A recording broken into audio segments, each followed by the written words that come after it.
Welcome back to Forbidden Knowledge News. I'm your host, Chris Matthew. Hosting with me from my living room is Ryder Lee from Raised by Giants. Ryder, how you doing? What's up, everybody? Good to be here. It's my last day in Denver, so we're gonna have a little bit of fun tonight. Hello, Lindsey. Hi. Oh yeah, it's going to be fun for sure. Today our guest is Lindsey Scharmyn. Before I bring her on, just a couple of announcements. You can always get new episodes free on Rokfin, Odysee, and all podcast platforms. Go check us out on Rokfin. This is where you get our premium content, all the regular shows, and best of all the awesome content from every creator that is there on Rokfin. And check out the podcasts we feature on the Forbidden Knowledge Network. You can get them all on our website. That's forbiddenknowledge.news. Also follow us on Facebook. Those links are in the description. And finally, check out C60 Purple Power. Maybe the most powerful antioxidant known to man. The benefits have been personally amazing. Check out their website for yourself. See what it can do for you. And if you click the link in the description, order from there, you get 10% off plus free shipping. Today, I want to welcome back to the show Lindsey Scharmyn. She is host of Rogue Ways podcast, author of 4 books, educator and national board-certified teacher with a master's in teaching. She tried her hardest to dampen the damage of the broken indoctrination system and protect children. She made it 14 years before giving up on that system. She is also a spiritualist and experiencer of other realms via astral travel, dream walking, visions, and interaction with other dimensional entities. She is a Christian shaman fusion, spiritual guide, and teacher. Lindsey, welcome back. How you doing? I'm fantastic. It's great to be here with both of you and just a couple hours away from you in real space. Oh, yeah. Reality. So that's fun. Definitely, we can feel those vibes. You're so close. Today, like Ryder said, is going to be a great time. This is our 3rd ever Conspiracy Buffet Show. This is where we discuss some of the most well-known conspiracies throughout history, maybe some that nobody's ever heard about. Starting in 2020 through today, we found out that many of these so-called conspiracies are just reality. So it makes you wonder what's real, what's true, and how deep these fucking rabbit holes go. So, tonight we always start these with Lindsey, one of your favorite conspiracies, because I have a huge list here. So let's start with one of yours.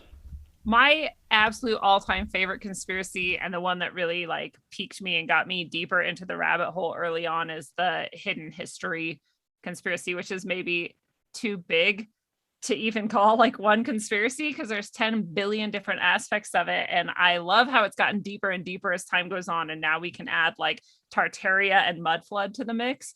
Those are a fun deepening of that, but it's also easy. I feel like it's not very threatening to very many people. So you can scoot them in on the entry level and be like, dude, what about the pyramids? That shit is wild. Yeah, as long as you don't include ancient aliens building them in the first conversation or anything. And it does go over a little better than some topics for sure. But that's a great one. Anything to add to the hidden history aspect, Ryder? What you feel about hidden history? It's a deep rabbit hole. It goes down so far because our history's been manipulated from the very start. The history is written by the winners, it's the classic regurgitated phrase that has been used for a really long time, but it's the truth, because if you can control history, then you can control the future, and if there's so much about it, the ancient Sumerian text, and they've manipulated so much in our history and caused so much confusion that people don't really even know what to believe. That's a very difficult one, going down the ancient history path, because there's so many different facets and little branches that branch off of the big one. And then the deeper you go, the more you realize that you don't know anything. It could be whatever. It could be ancient aliens. It could be human hybrid frog people living underneath the ground. You know what I mean? It's so vast, and there's so much to explore. And that's one of my favorite things about the ancient history topic, is really nothing is off limits, and you can go in any direction with the ancient history stuff. It could be whatever. People have so many different theories and stuff. So I really enjoy the ancient history topics for sure.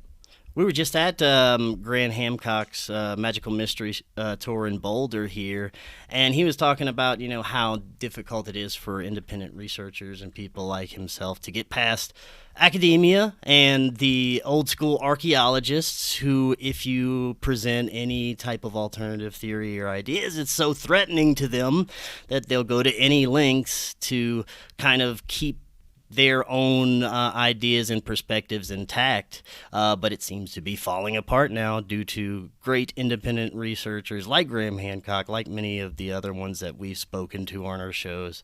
So I think hidden history is about to take a huge turn, especially when it comes to mainstream academia in the next few years. Well, and they use the same tired tactics on this as they do on anything else. Like if you talk about how it's really unlikely that around the time period they say the pyramids were built, that a bunch of slaves got together and used like some sticks and like cut these perfectly precise things and placed them in this perfectly precise way in this exceptionally balanced physical manner aligned with the stars and all of these things with the tools that they say that they had. They're like, oh, you're racist. I'm like, God, like everything. I'm racist again. Okay, good, cool. But can we talk about, please, like these meticulous, we literally cannot do it today. That's crazy. I went to Ecuador once and I was traveling up to the equator. And the equator they want you to go to is like a weird Disney theme park thing. Like there's like rides and attractions and it's so dumb. And then the real equator, like the actual equator, was calculated by the natives there like way before any of the Spaniards or sort of European people got there. When the European people got there, they're like, oh no, you're totally wrong, it's over there. We could tell because of our maths and sciences and stuff, and they put it there. That's where the theme park is. But you could still go today to the actual equator, where they didn't realize it was the real equator until we got satellite technology or whatever's going on in like the 70s or like not that long ago. We just verified that actually the natives had been correct before all of that and had the exact, like there's not a smidgen, they're not a millimeter off where they said the exact halfway point of the earth. How would they know that if they were just people who like dug in the mud with sticks and like shot bucks with arrows, and that's like the extent of their life? Right. I don't know. Yeah, they were smoking DMT and doing ayahuasca and receiving all the downloads from the universe. So that's how they knew how to build it properly. I wouldn't be surprised. It's possible. It is highly possible.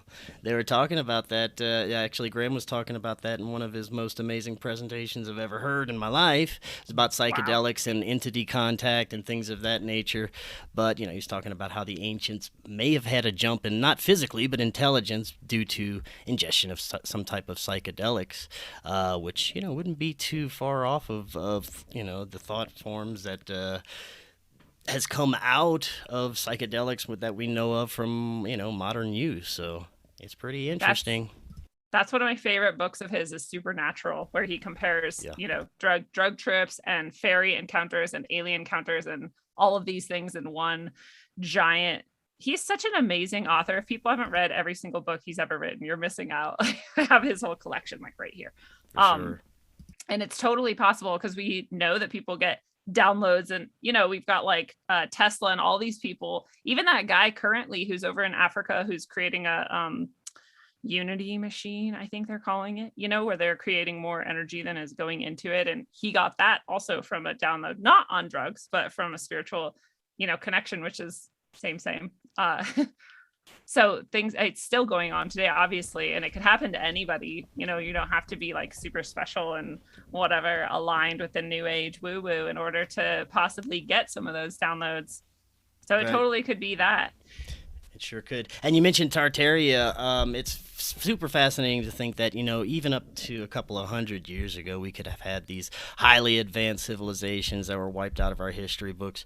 But I had Professor Adam Stokes on yesterday, and he was presenting some pretty interesting theories about advanced Native Americans and, how the natives could have been much more advanced in their portrayed, especially a few hundred years ago, pre-Columbus and even pre-flood, that they could have had highly advanced Native American cultures, which is super interesting as well. That is interesting. Like maybe they did the World's Fairs type Mm. buildings that we see that were destroyed. Yeah. Yeah, Yes. that's what I was just getting ready to bring up is the World's Fairs and all the structures that were in the United States that no one really knew about, right? And then they brought in the World's Fairs and built some stuff on top of the already existing pre-existing structures, and then they tore it all down to get rid of it. And I think that that's super interesting. I think that that's connected to the mud flood and like you know all of that stuff. It's crazy uh, that we could have had even in a civilization that is somewhat comparable to us, with buildings and these kinds of different structures and architecture and everything. Because the way that the World's Fairs were set up, it was done in an exorbitant amount of time. They built all of those buildings, like huge buildings. Like, how can you build that in like a year? That's as long as it took them to build that. So I think that there's definitely something to that, and that's what really fascinates me about the civilization that could have been here before us. And then we were like, oh well, we can't have this kind of stuff, because if you look into the World's Fairs, they had all kinds of crazy things. They had like walking sidewalks. They had electric cars, like all of these very highly advanced technology, and they just came in and wiped it out. It's incredible. It's just gone. Yeah, you can't have people being free. My favorite idea of all with the hidden ancient history stuff and these buildings that are destroyed and cathedrals and all of that is the idea that they're actually cathodes, not cathedrals, and that they're meant for harnessing energy from the ether directly and then sending it out wirelessly to this entire, region, whatever they're in, and that therefore they're placed in like maybe even ley line convergences or whatever, in order to channel that ether down into this space for people to use. And like, can you imagine how fucking amazing our world would be if we didn't have energy metered out in little stupid wires that are ugly as shit just covering every city? Like, God, I would love that. Yeah, man. Yeah, that's what I think a lot of the pyramids and these ancient structures were actually used for. They were actual like power plants, like healing stations and stuff. And I think people get trapped in the thought and the idea of how they were built, and they're not asking the right question of what were they being used for, And I think that that's because we're never going to figure out how the pyramids or any of these megalithic structures were ever built. People are just spending their time looking at and researching the wrong thing. And I think that that's a big reason and a big purpose that they are even there, is to distract people from figuring out what they were used for and trying to figure out how they were built. Definitely. Yeah, and we have to move on to our next conspiracy. I don't want to spend the whole time on hidden history because it is fucking fascinating, and I could. But, one thing I want to mention about hidden history before we move on is how many cataclysms could have wiped out everything, and to where we had to restart our whole civilization, and we have complete amnesia of the previous civilization. And this could have happened, hundreds, maybe thousands of times, depending on how old the planet is, and it keeps getting older and older. So yeah, it's really fascinating, and I hope academia keeps getting its ass handed it to them from these independent researchers that we have on our shows and associated with. So definitely one of my favorite topics as well. All right, let's go deep. Let's talk simulated reality, holographic Earth. What are we on? Are we in a matrix? Is any of this fucking real? What do you think, Lindsey? Well, first of all, matrix just means the mother void, so we are in a matrix. No matter how we want to classify it or describe it, there is a matrix all around us, and that all of this energy and structure and form is the creation within that matrix. So whether you think that's hologram or not is also not really indicative of fake, right? Because it is a hologram. It's absolutely holofractal. We've shown it over and over again. Every single tiny component, every photon of light includes the information from everything else in the entire universe, like Indra's web, which is another ancient history thing that we're like, how did they know? I think they knew a lot more than we thought they did. So I do think it's a matrix. I do think that it's a hologram. And I don't think that makes it less real. And I don't think that makes it a trap. I just think that's reality. Reality is holofractal.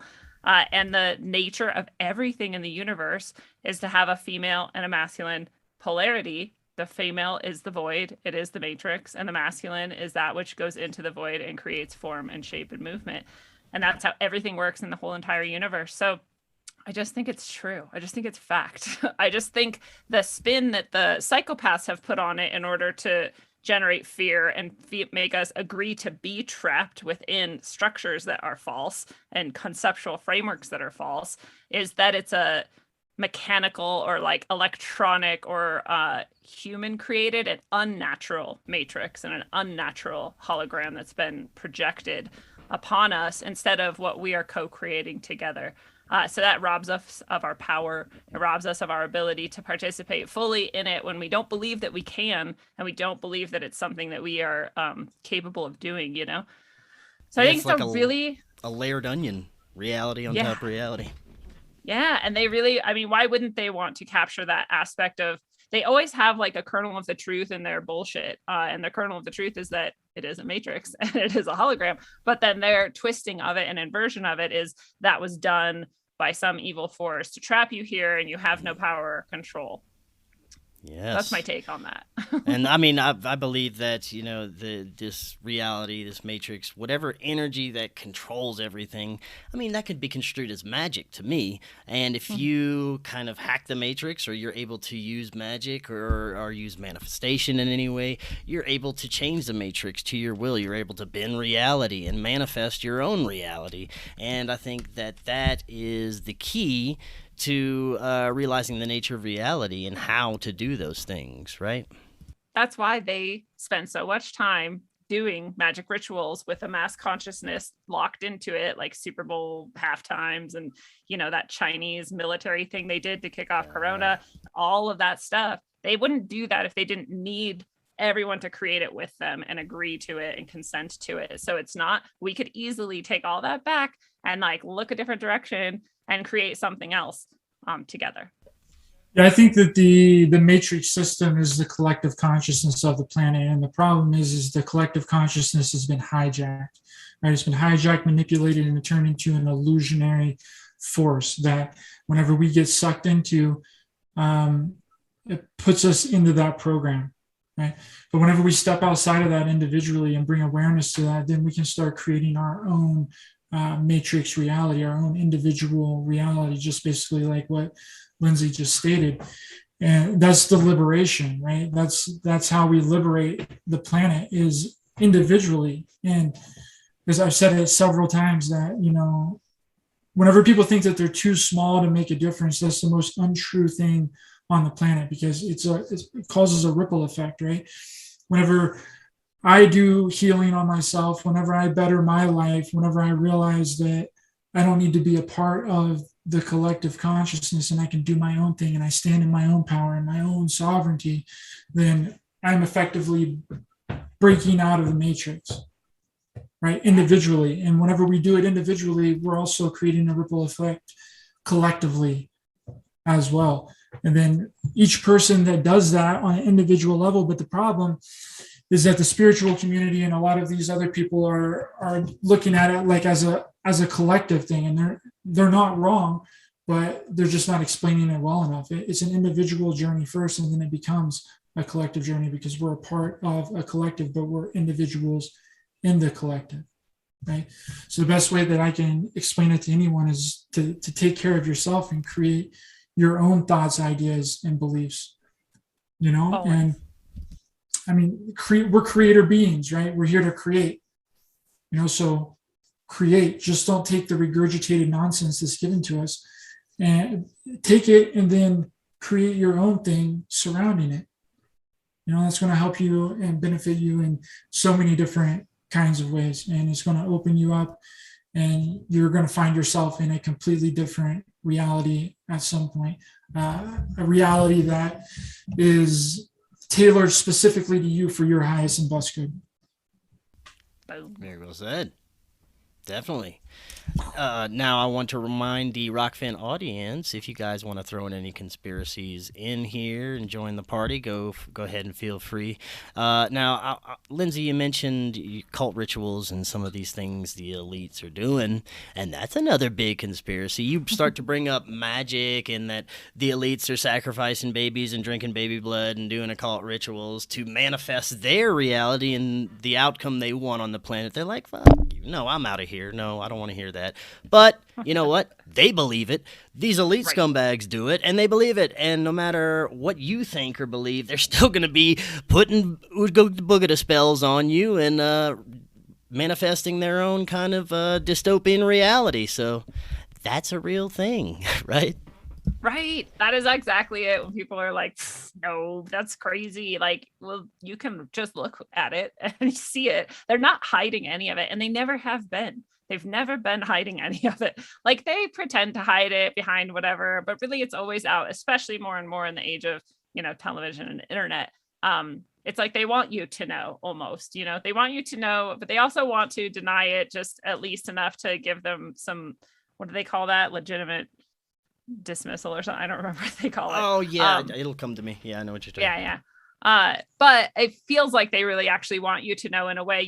They mock people like a lot. The Handy Sook event, where possibly many people died and possibly they did not.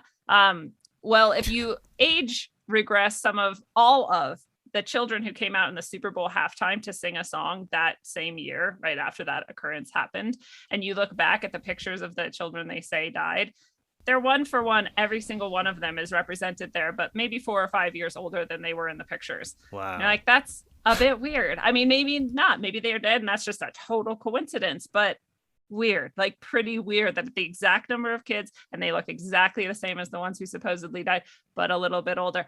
Then they have the I always forget, it's like the Hampshire kids or something in England, where they came out and there was a video of them saying, yeah, our teachers make us cut up babies and do sex with them. And those kids, they just and then they were disappeared into the system, and then they went back to the abusive aunt or whatever, and then just the media disappeared. Nobody knows what happened. And then in the Super Bowl, the next Super Bowl, one of the commercials that played the most often in every single commercial break had one girl in a little like soapbox derby car. And that was the girl of the Hampstead children. I don't think it's the Hampstead kids or whatever it's called.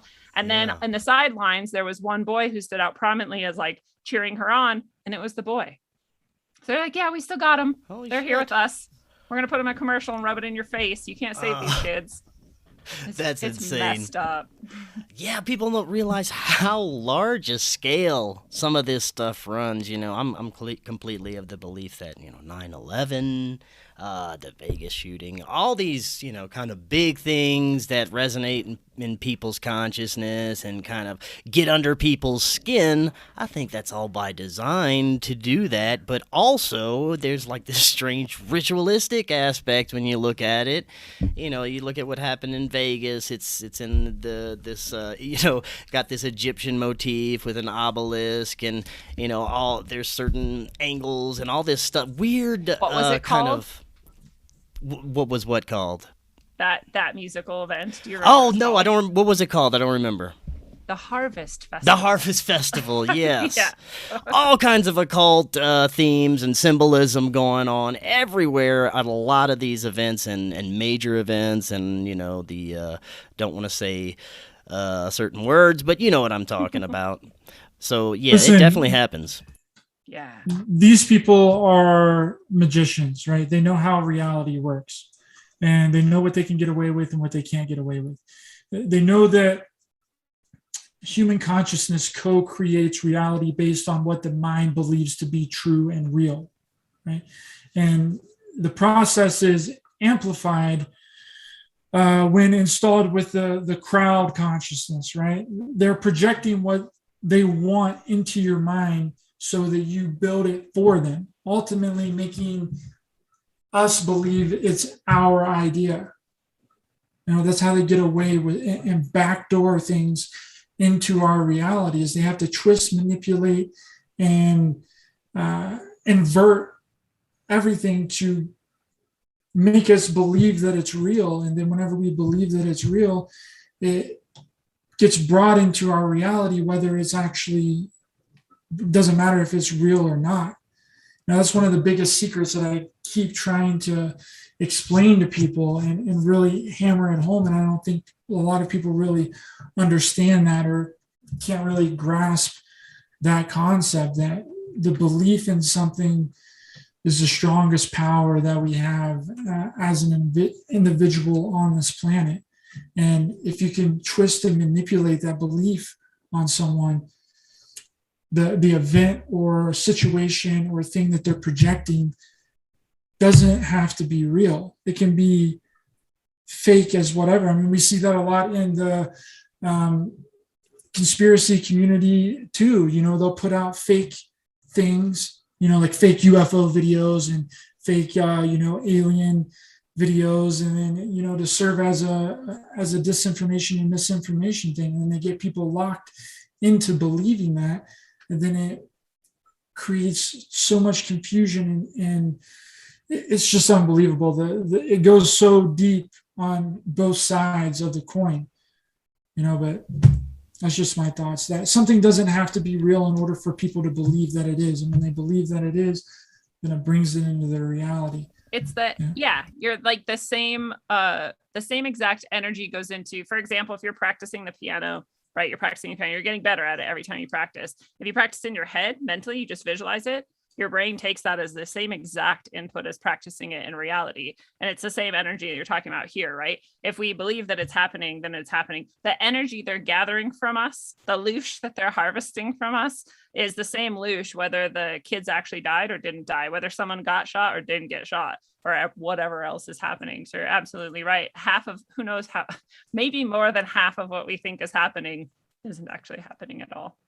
Yeah, and another point about magic in general, I don't think that there's a good or bad, really, just aspect about magic itself. I think it just depends on the user, the intention, and which your purpose for using it and what you want to get out of it, which makes it good or evil.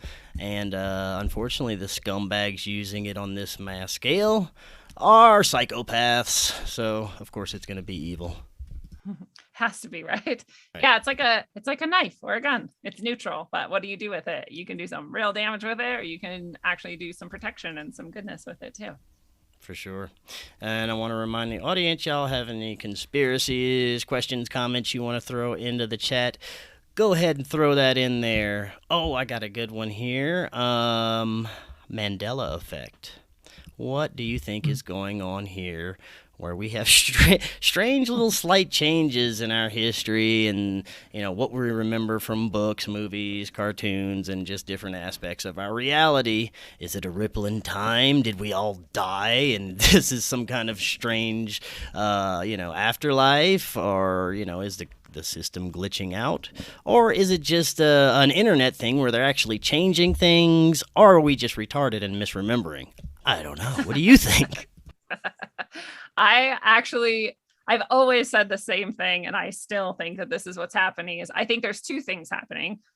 One is the AI is pushing the line to see how far it can manipulate the past before people start to notice and collectively notice and then make a big deal about it.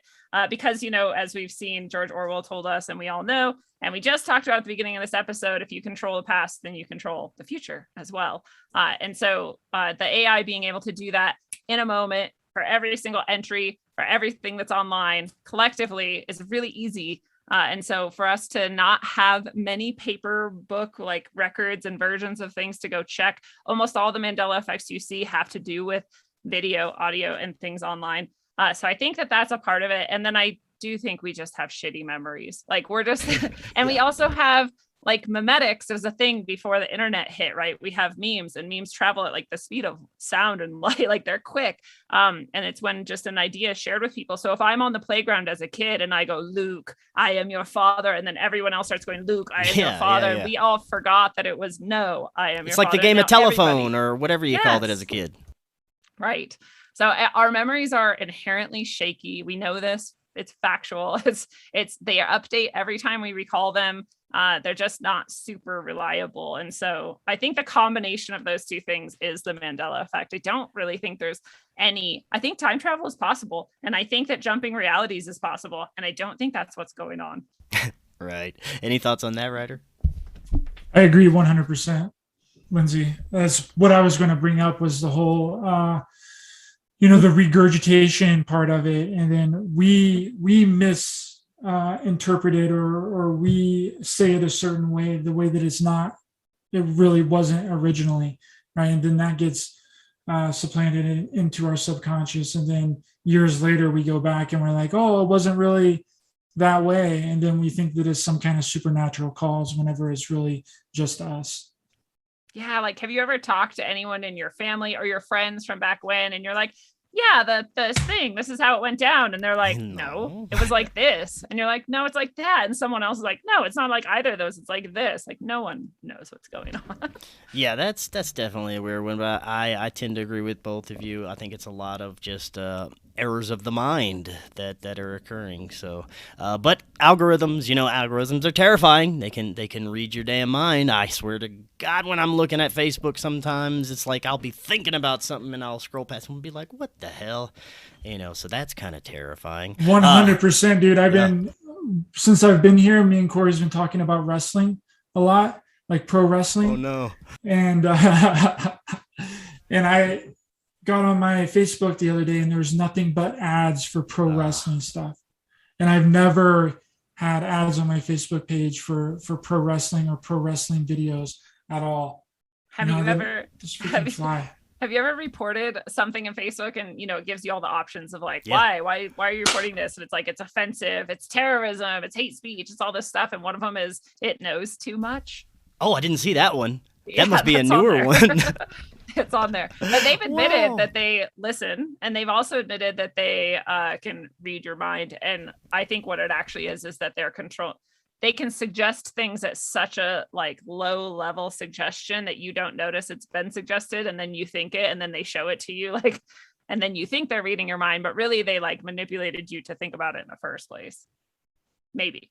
Could be wrong. It could be, man. That's some stupid stuff. Well, while we're talking about creepy. AI, what about the singularity? The thought that AI could become sentient and take over the damn world like a Terminator. What do you think about that?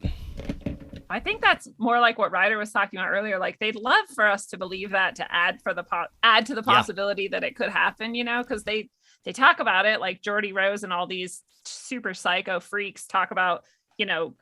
Bringing in other dimensional beings through quantum computing and CERN and other sorts of technological methods. And really what they're talking about is no different. You could just change some of the words, the key words, to other words. And really they're just talking about summoning demons or whatever, they're summoning something through. And so I think that they want for there to be like a hyper super uber intelligence that comes through and just takes control over everything in their sick, sadistic view of how humanity should be controlled down to the utmost iota. And they would love for that. So if we're all feeding into that delusion by imagining it and thinking that it's possible, then maybe it becomes possible. But I don't see anything in the universe that doesn't come back to a natural state. And the more inverted and unnatural it becomes, the harder nature tries to push it back to a natural state. And so even if it happened, I don't see it lasting. I find that nature is very powerful. And so I have faith that there would be a balancing effect at some point. Yeah, what happened? I think this comes down to, because if we are in a simulation, we are in a simulated holographic reality, then it would have to be ran and programmed by some sort of AI system. Right? That's the only way that it would be able to operate here, and we would even be able to be here. So I think that there is some kind of AI overlord system that is kind of in control of our reality, but is it as diabolical and as crazy as what people are projecting it to be? I mean, I don't really know, but I think that AI does run the intelligence of the planet, and it's kind of been blanketed over everything to a certain degree. But AI literally runs most of our social and societal interactions, absolutely. It's controlling the censorship too. That's crazy. Yeah. Absolutely. All the algorithms we can think of as like a mini version of AI. It's not general AI like we're talking about in the singularity, but it's a form of AI still. And so it is true that it runs the world, but that's again the inverted unnatural world. And in the natural world, like when I go out and I look at anything natural, I look at a mountain, stream, my body even, I'm like, that shit is beautiful. Like that's amazing. And it works perfectly. And it never doesn't work perfectly. Why would we even think we should create anything else? Because everything that was already here was already perfect as it was.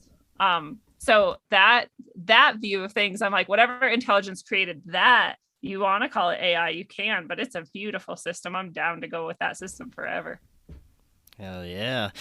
Yeah, a good way to what if the mountains aren't natural though, Lindsey? What if they're an artificial simulated mountain that it only appears to be real because it's in our physical reality? But those are just words. So you look at like what has been created by humans versus what was already seeming to exist, including our bodies before we started creating our own stuff on top of that. Then you can call it whatever you want. You could call what I'm calling natural, unnatural, and AI, and what I'm calling unnatural and created pizza pie. Like it doesn't matter what words you use. I'm saying that pre-existing system and matrix that I call nature is an awesome system that I'm down to be a part of.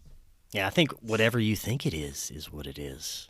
And that's your reality, you know? Right. I mean, how do we know that anything is even real though, right? We're using that as a limited perspective view, you know, because we're here in this physical reality. And I don't think that we can begin to wrap our brains around what is real and what is natural and what's artificial, because we've been planted in this reality to where and locked into this system so far that it would almost be mind-boggling to actually see if something is real or isn't real. I don't know if that makes any sense or not, but just thought I would throw it out there.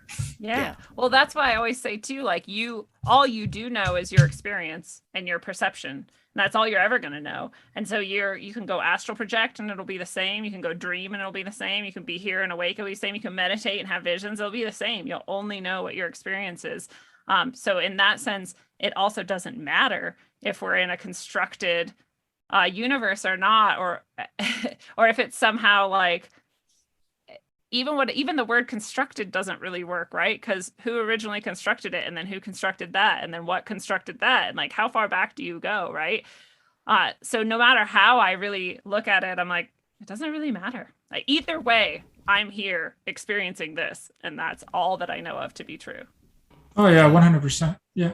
Now, the next topic that I'm going to bring up, it can get people a little emotional. It can bring an interesting crowd to the audience. So before we get to that, Ryder, do you have any conspiracies you'd like to bring up?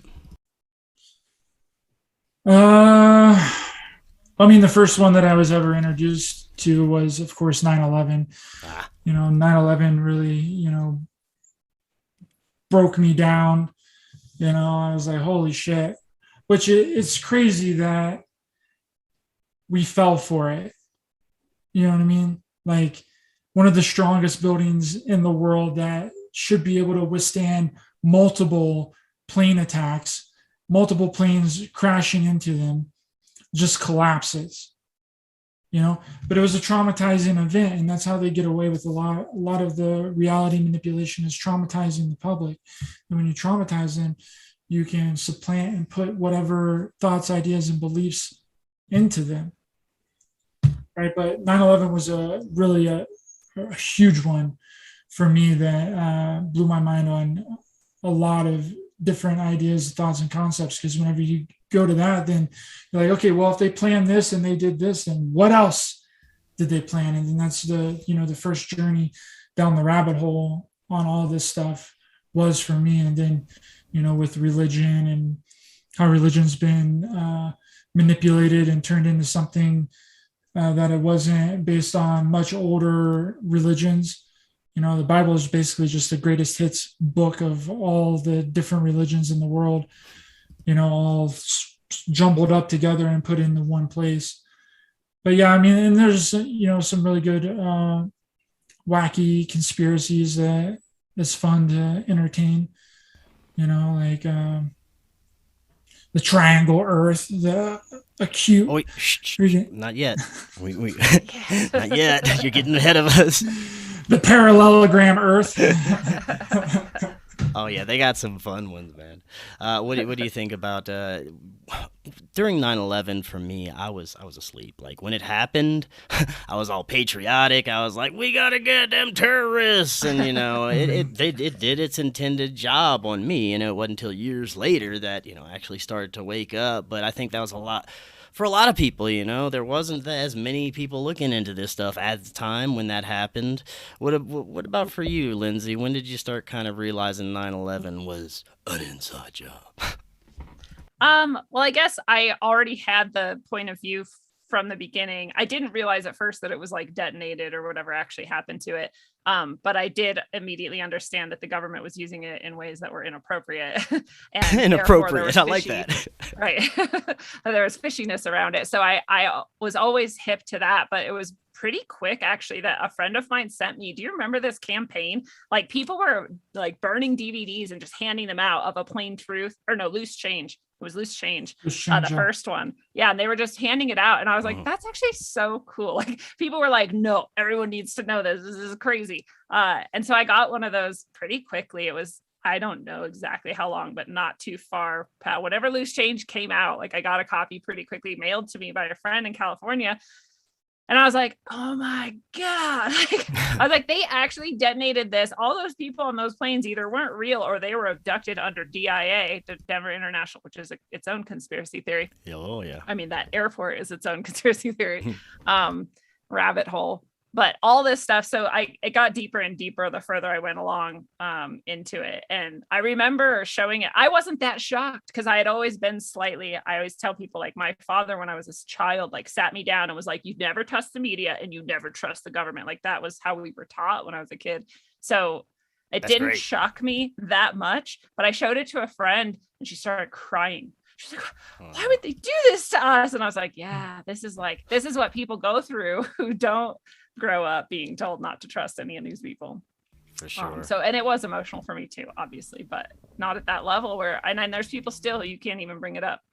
Yep. And that was one of those events, they have the JFK, these big events that kind of alter history for a certain purpose, 9/11. Now we have COVID, and there's always an invisible enemy. They had the terrorists, and now COVID and things of that nature. So yeah, there's always this kind of society-changing event that comes up, and we'll probably have another one soon. Who knows? And it pulls the rug out from under people, right? It's like as soon as people start to get to a certain point of like, okay, like here's this new thing we're all doing, they're like, drink.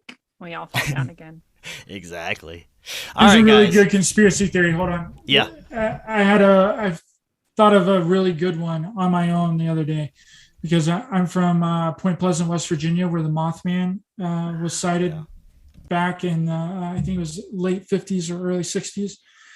And it was the most reported creature case of all time. There's police reports on it. People have seen it. My great aunt seen it. She would tell me the story whenever I was growing up. Every time I would see her, I would go and I would ask her about it and she would tell me the story. And the weird thing about it that I was thinking about the other night was, they've seen this thing for a long period of time. It was like 5 or 6 years or something like that. There was reports of this Mothman being sighted in the TNT area, right? And many people got visits from the Men in Black.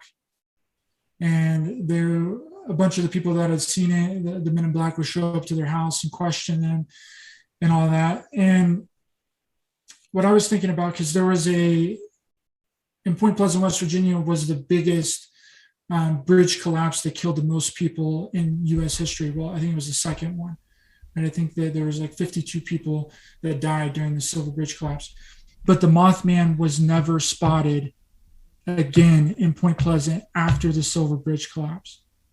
Right? So I'm thinking that they collapsed the bridge on purpose to serve as a distraction, right? To go out there into the TNT area and to capture this Mothman creature that had escaped or had been brought into the reality in some kind of way.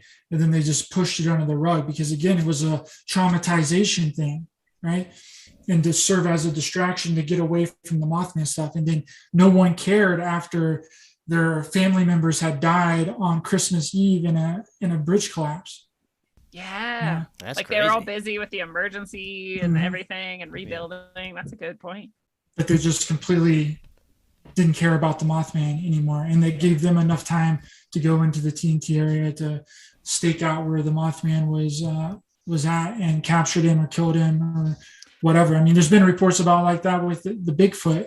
You know, people, if Bigfoot is spotted in an area multiple times, then the CIA, like all of these 3-letter agencies are all there, you know, like on the spot. So, well, that makes sense too. In that area, there's a bunch of, in Point Pleasant, there's a bunch of underground military tunnels and stuff too. So could have been escaped from there.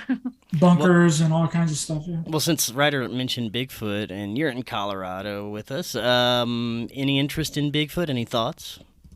Yeah, I think I had a Bigfoot encounter once, but it wasn't much to write home about.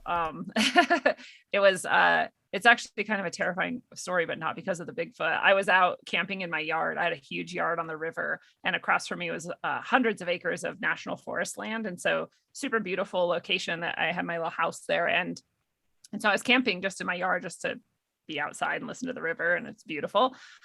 And I woke up in the middle of the night suddenly from a dead sleep, which I only really do if there's like a danger. My danger alert has gone off and awakened me. And so I woke up and I heard something walking around my tent. And I realized how stupid I was to be camping out under a tree far from my house where no one could hear me scream without any weapons across the street from a level 3 sex offender rehousing project. And because it wasn't a deer. Like you know how deer walk, and deer aren't really walking around at night much anyway. And there's not really anything else that would be walking like that, like very slowly and like one crunchy foot at a time. There was luckily leaves all over the ground so I could hear it. So I was like, fuck, like even if I like zip open my tent and run, like whoever this is could like capture me and like throw me in the river. Like this is insane. Like why am I here without my dog or anything? And I'm freaking out. And then from across the river, I hear like the weirdest sound I've ever heard. I've lived in the woods my entire life. Like I've heard all kinds of crazy animal sounds when they're in heat, when they're having sex, when they're dead, dying, like all this stuff, not dead, obviously, but you know, when they're being killed, all these sounds, like nothing like this. I've never heard anything like it. It just sounded like the most gigantic person with the weirdest, deepest voice, like gargle screaming. Wow. And since then I've heard like what's supposedly some Bigfoot sound like, and it sounded really similar. But what's really cool is when that sound happened, the footsteps that were going around my tent like ran off. So it scared away this person who was perhaps going to try to kill me. I have no idea. And I then later also found out that Bigfoots are often in native traditions in many tribes seen as the protectors of women and children. I'm like, I don't know if that was a Bigfoot, but maybe it was. And maybe he came to save my life from this weird, creepy pedophile. Wow. Well, we need to put together a Bigfoot expedition for our next get together with everyone. That'd be bad. We need to go find that dude. All right, guys. This may not be the last one we're talking about, but it will be a big one because it draws, like I said, an interesting crowd. It's very polarizing. Some people cry about it. Some people sing about it. Some people launch their own homemade rockets about it and end up blowing themselves up to prove something. All right, what is the shape of our planet? Are we flat? Are we a pizza? Are we on a turtle's back? I mean, we talked about how it could be a holographic reality. Then what the hell does that mean? You know, is the space real? You know, these are questions that I find it very interesting that astrophysicists and astronomers won't debate flat earthers about, you know, all their claims. There's some interesting calculations that they've come up with, and certainly, you know, interesting facts are like, that doesn't really make any sense if we were on a globe. But then again, to me, flat Earth is kind of ridiculous. I don't know. I don't claim to know. That's just my gut feeling on that one. But, you know, considering that we could be in a holographic reality or simulation, that also changes everything. So I don't know. What do you think, Lindsey? I think that it is most likely that if it's not flat, it's a much huger globe than we're ever been told before. Did you see, like, recently Time had this magazine cover out, and there's the best inventions of 2021 or something, and one of them was a more accurate map and representation of the Earth, and it looks like a flat Earth map. And I'm like, whoa, is this a joke, or was they like trying to, like, because they always have to tell us, it seems like. So I don't know, but like you said, I was like, flat Earth is so stupid. What's wrong? Like, right? We're really reaching for conspiracies at this point. But then I went looking and listening to all these people who have researched it far more than I ever had, and I was like, whoa, like, what is happening here? And now I really don't know what's happening, and it seems most likely that it is flat. There's no proof I can find that would show that it's a globe. There's no evidence I can find that shows that it's a globe. So I don't know what's happening. So I always do this with my students, right? They'd say, Ms. Brown, there's Nazis all over the place, like punching people. And I'd be like, I don't think so. Where's your evidence? And they'd be like, well, it's all over. And I'm like, well, where's your evidence? And they'd be like, oh, it was on the news. I'm like, did the news actually say there were Nazis all over punching people? And they're like, well, not really, but there was like a thing and it sounded like there might be a Nazi somewhere. I'm like, okay, so is there Nazis or not? Or like the other day, another past student was like, ivermectin is killing everyone. And I'm like, where's your evidence? And they're like, oh, well, it was on the news. I'm like, that's a made up story. What other evidence do you have? And they're like, well, the Poison Control Center is all these calls. And I'm like, that's not evidence that people are actually dying from ivermectin. Where's your evidence? Do you have death records? Do you have hospital records of people being actually admitted and treated for ivermectin overdose? No, there's none of that. So we have no evidence. So I'm doing this to myself now. I'm like, where's your evidence? And I'm like, I don't have any. I have none. I have zero evidence the Earth is a globe. I only have what I've been told my whole life. And that's not evidence. That's just indoctrination. So I don't know. It's super weird that like NASA, all their pictures are fake. All of them have some kind of computer graphics. So that's like a big red flag there.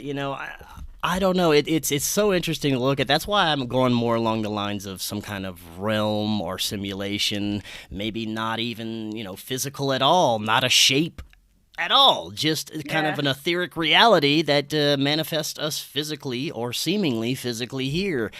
But then again, it's a deep, deep topic. And then you have the hollow earth and, the pizza earth. Who knows? But if you look at it like a cross section, you could see like a dome and then like the flattish sort of, or maybe globish, but still sort of flat. And like the whole map makes sense. The flights make sense. All this stuff. There could still be an inner Earth. There could still be crust under. Like there's no reason there can't be layers to this.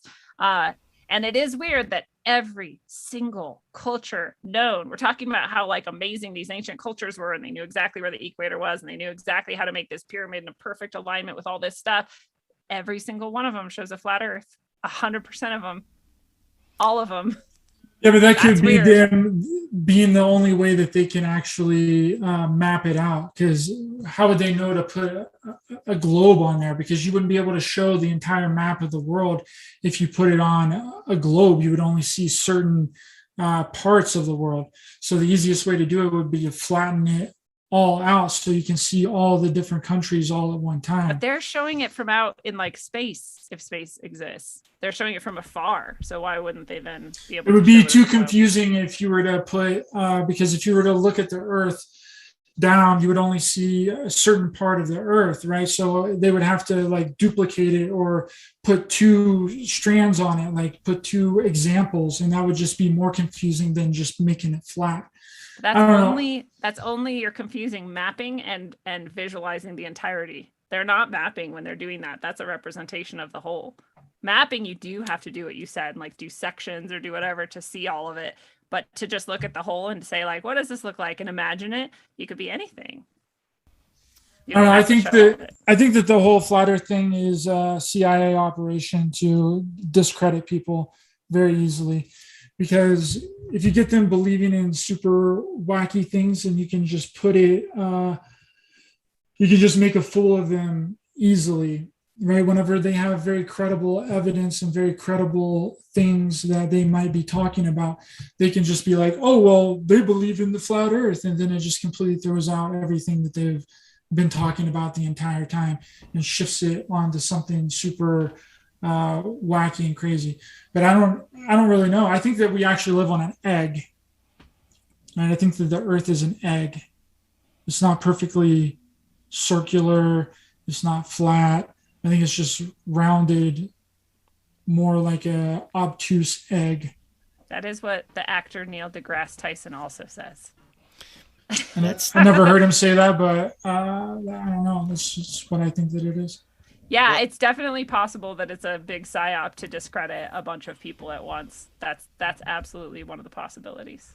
yeah, I just find it. I find it really interesting that they supposedly faked the footage from the moon landing, but we really did go to the moon. I mean, there's tons of evidence that footage is not real at all. I mean, it's impossible that it can be. But we also have plenty of other evidence that that space exists, that there are planets, but it's like at the same time there's no proof of any of this on either side. So I think the only answer is for us to build our own rocket and try and get out there ourselves. So let's do it. It is weird how many people have risen up cameras and looked as really high up as they say that you could see the curve for sure and still don't see a curve. It's interesting. That is very interesting. You should bring Eric Hecker on your show, Lindsey. He worked in Antarctica for a year, and that's the closest to the equator that's basically possible. And he says that there's 3 or 4 days out of every year that the sun never comes up. It never is completely dark there the entire time. So where does the sun go? If the Earth's flat, then I don't know. It's just a good thought. But bring him on your show and talk to him about it, because he has some very interesting thoughts. Yeah, like I said, this is a super interesting and polarizing and crazy topic that we may never get to the bottom of. But, ultimately, I don't think that's the biggest problem we're facing right now. We've got a lot of other doom and gloom ahead of us that we need to grab it and kick it in the ass and fuck it, like Ryder says, right? Yes. Well, I'll also add, it's just like the whole Matrix hologram thing. When it comes down to it, it doesn't matter. It doesn't matter if the Earth's flat or if it's round at all. Like, I don't care. And the sad thing is how many people did dismiss people who are looking into it. Because again, if you have nothing to lose, then you can look into it and you can disprove it and you can bring all the evidence you want. And you have nothing to lose. And if you do have something to lose, then you're just admitting that you're terrified to consider that perhaps what you've been told your whole life isn't true. And that's not a good enough reason to believe something. So it always amazes me, like, how much people resisted looking at it. If it's round and globular, then you have nothing. Just go look at it. Right. All right, I want to cover a couple more conspiracies before we close out today. While we're kind of in space floating around right now, let's talk about aliens, extraterrestrials, UFOs. What are they? Are they traveling across the universe on physical spaceships, these entities, and coming probe us in the night, gathering our DNA? Or is this more of a non-physical thing? Is it some kind of spiritual? Are these angels? Are these demons? Or is it us from the future coming back to check on humanity, or something completely different that we could never understand? What do you think? All of the above. I mean, I've in my experience, I've experienced non-physical craft thousands of times in my life, and I've never once experienced physical craft. And that doesn't mean they're not out there, but it means that I've never experienced that. I've experienced angels, demons, and everything in between, and I've not experienced physical beings manifesting physically in front of me or around me. And that doesn't mean that they don't exist, but it means that I've never experienced it. And so I know for sure that there's things that people call UFOs, like the things that I've seen thousands of times in the sky. If other people are seeing them, that's a UFO to them, and that's an alien to them for sure. There's no other explanation.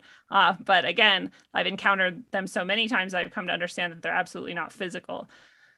And there could be physical beings still that I have not yet encountered and that exist and have come here from who knows how far away just to put things in our butts, which would be amazing. Hell yeah. What a hobby. Like, that's crazy.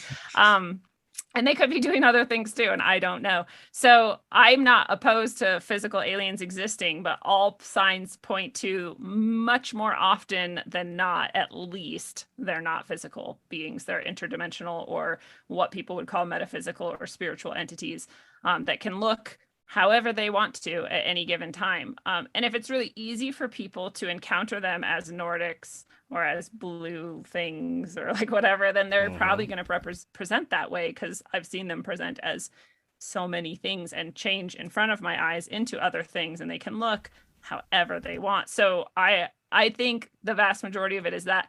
I think a lot of the times when people do have physical, because I also have had what seemed to be physical implants in my body and had what seemed to be abductions. And I just wonder if that is military and secret, black ops, things happening on a physical level meant to be perceived as alien abduction to hide some human experimentation or whatnot, or other things. But I love the time travel idea too, because the Greys do look how humans might look if evolution is real, which I'll say macroevolution has never been proven at all and has no evidence to support it. But if it exists, then our forehead would definitely get wider, our chin would get narrower, and our eyes would get bigger. So it's I like that idea. Like it's a really fun thought.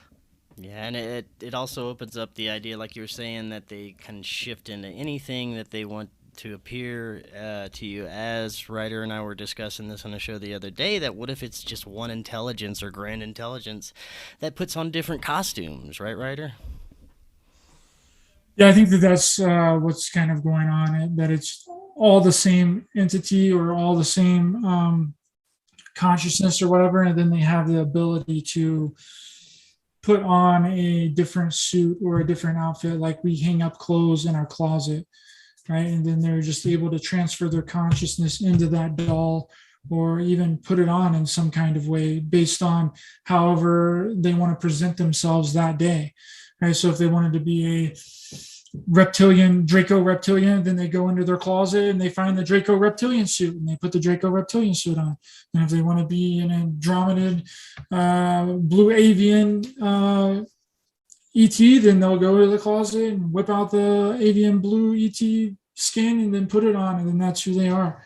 I think that that's more of what we're dealing with. And I don't know, it seems really plausible to me. But yeah, what do you think of that, Lindsey? That's interesting.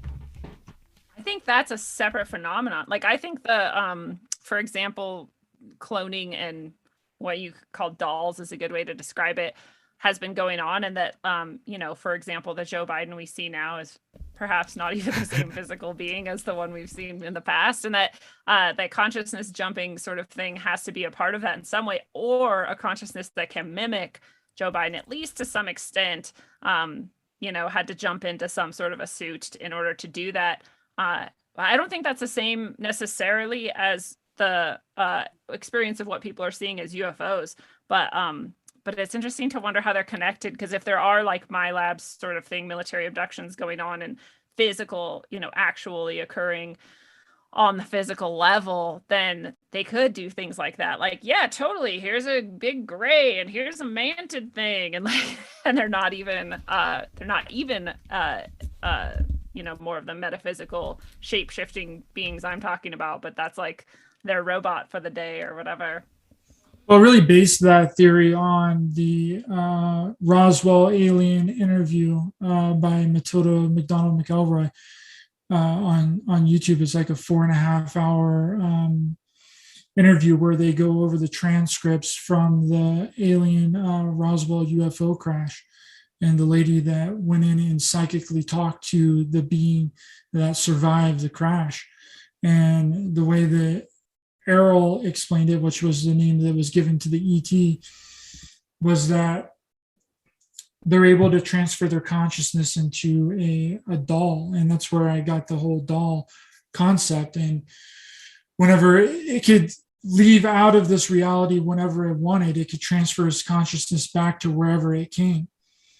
And it's just using this doll to go out and explore and do things in a physical body, but they're not actually physical beings. They're ethereal or non-corporeal beings that are just able to, that have evolved so spiritually that they're able to just either do it naturally or through some kind of technology to transfer their consciousness into a physical manifestation.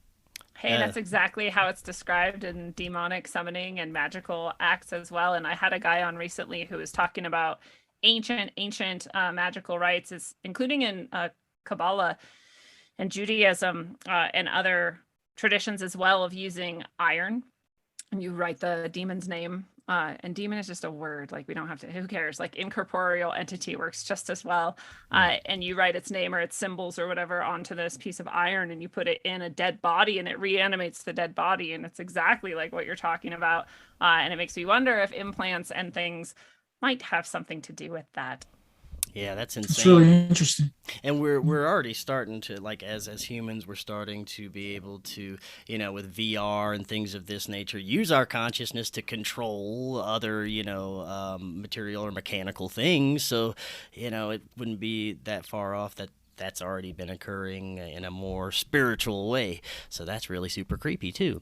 I got a fun one for us to close out on today. We were talking about, you know, simulated reality, and that we could be living in some kind of, you know, computer program or whatever it is. What about the theory that, well, first I was talking to Ryder about this, that there could be like up to 70, maybe more % of people online aren't real. They could be like just algorithms or AI or something. And that's a very interesting thought. But what about in reality? Are there non-player characters here? Are there just husks of meat walking around being maybe programmed by something like we were just talking about? What are your thoughts on that one? Absolutely, most people are programmed and unaware and unconscious. So that's just, I don't know how you could get away from that as just like a truth. Like most people don't think. I'm serious, like they don't think. They just they have inputs and they're commanded and they just do and they just react, and that's just true.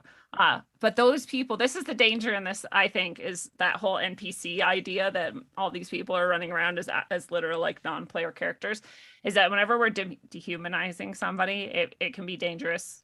Actually, there's idiots who might be like, oh, you're not real, and just start killing people who they think are NPCs or something. So there's that, but but also it's dangerous because any one of those people does have the potential to wake up at any time and become a playable character and take back their life and their energy and start thinking again. Like they can do that. It is possible. They've chosen to be non-player characters, and they've chosen. It's like Free Guy. You seen that?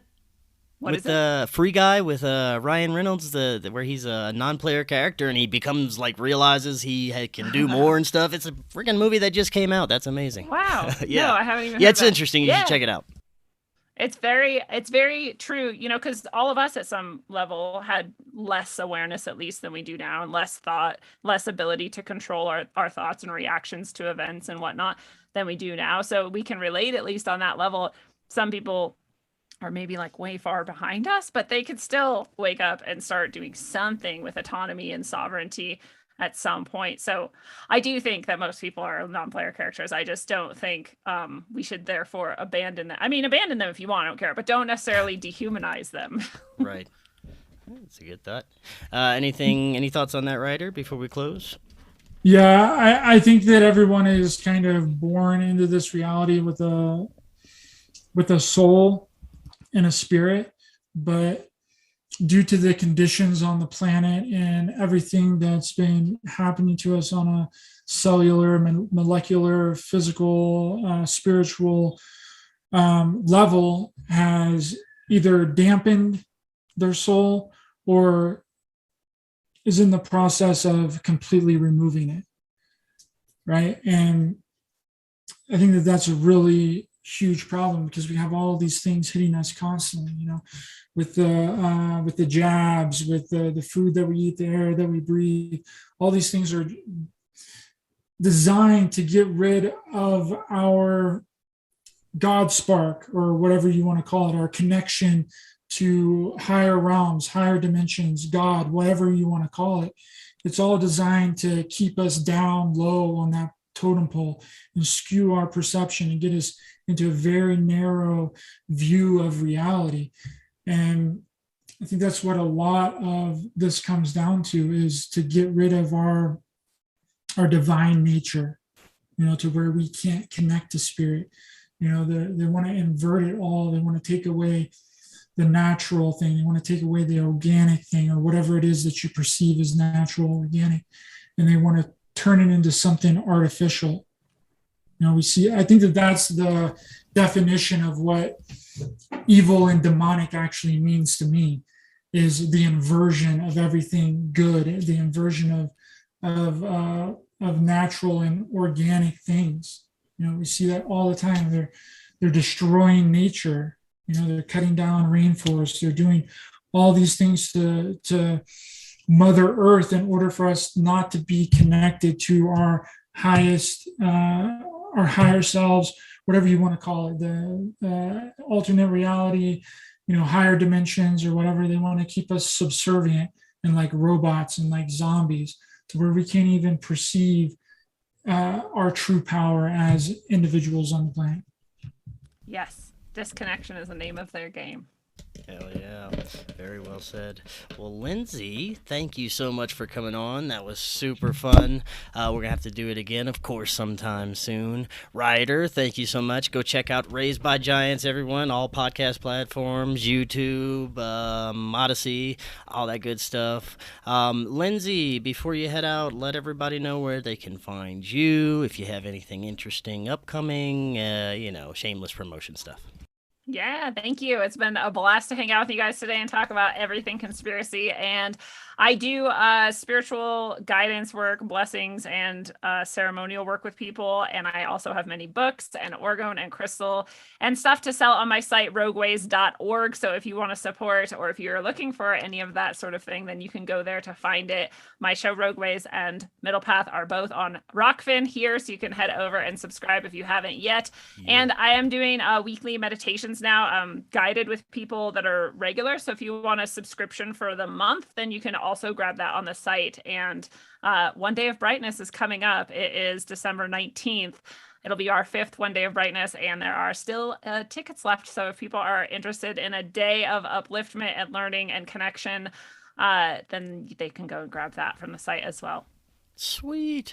Awesome. Well, thank you so much again for coming on, Lindsey. Thank you, Ryder. And thank you, everyone out there listening. And we will definitely talk again tomorrow.